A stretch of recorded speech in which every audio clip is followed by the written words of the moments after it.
ఎలా ఉంది 5 సంవత్సరాల వైసీపీ పాలన? సార్ బాగుంది సార్, అన్నిటికీ అందరికీ ప్రతి ఒక్క మనిషి కూడా బాగానే ఉంది. ఏదో ఒకరు ఇద్దరు అట్లా ఇట్లా ఉంటారు తప్ప ప్రతి ఒక్కటి కూడా అన్నీ కరెక్ట్గానే జరుగుతుంది సార్. అంటే ఏం జరుగుతున్నాయి కరెక్ట్ అంటే మీకు? సంక్షేమ పథకాలు అన్నీ జరుగుతూ ఉంది. ఈరోజు ప్రతి గ్రామంలో కూడా సచివాలయాల నుంచి మన ఇది క్లీనింగ్ హాస్పిటల్ నుంచి రైతు భరోసా నుంచి స్కూల్ నుంచి అన్నీ కూడా మార్పు బాగుంది సార్. దాంట్లో ఏ డౌట్ లేదు, అన్నీ బాగా సూపర్గా చేస్తూ ఉంటారు. కానీ వాళ్ళ అకౌంట్లో కూడా డబ్బులు వేస్తూ ఉంటారు, ప్రతి ఒక్కరికి డబ్బులు వేస్తూ ఉంటారు, దాంట్లో ఏ డౌట్ లేదు. సంక్షేమ పథకాలు కాదు, రోడ్లు అవి కూడా అభివృద్ధి సార్ రోడ్లు కూడా కొన్ని ఇప్పుడు అన్నీ కూడా జరుగుతాయి. 2 ఏళ్ళు మనకు కరోనా వచ్చింది, దాని నుంచి ఆ టైం కూడా డబ్బులు వేసిన వ్యక్తి ఎవరంటే జగన్మోహన్ రెడ్డి. కష్టానికి సుఖానికి ఇక్కడ లోకల్లో కూడా మా భరత్ సారు ప్రతి ఒక్క మనిషి ఇంటికి ఇక్కడనే ఉండి స్థానిక ఇక్కడ ఉండి అన్ని లోకల్లో చూసినారు, లేదని చెప్పలేదు. ప్రతి ఒక్క మనిషి కూడా ఈరోజు వైసీపీ పైన ఆధారపడి చేస్తాం. ఈసారి 30 సంవత్సరాలుగా చంద్రబాబు నాయుడు ఇక్కడ ఎమ్మెల్యేగా ఉంటున్నారు, మరి ఆయన ఓడించడం సాధ్యమే సార్? 30 ఏళ్ళ కంటే 30 ఏళ్ళ నుంచి చంద్రబాబు నాయుడు ఎమ్మెల్యే వాస్తవమే, కానీ వానికి ఆపోజిట్గా ప్రతిపక్ష నాయకుడిగా ఎవరు అంత స్టాండర్డ్ మనిషి లేదు.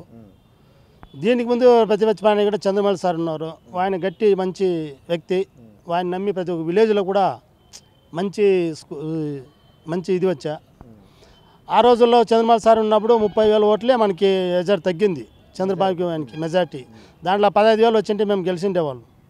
కానీ ఆ రోజు వాడిని డబ్బు లేకుండా ఏమీ లేకుండా ఏదో చిన్న ప్రాబ్లం లేకుండా కూడా వాని విశ్వాసం మాటలో కానీ వాడిని చేసిన పని ప్రతిపక్షం ఉంటే కూడా ఇక్కడ నుండి ఫోన్ చేసి అన్ని పనులు జరుగుతూ ఉంటాయి.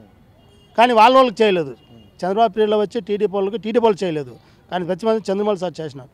ఆ నమ్మకం ఈరోజు ప్రతి ఒక్క మనిషి కూడా వైసీపీలో చేరినారు. ప్రతి గ్రామంలో కూడా వైసీపీ బాగానే ఉంది.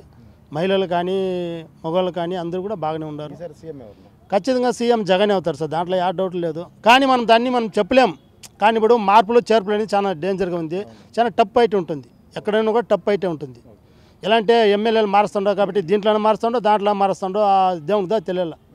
కానీ మాకైతే 90% జగనే వస్తారనేసి నమ్మకం. Like and subscribe Eagle Media Works.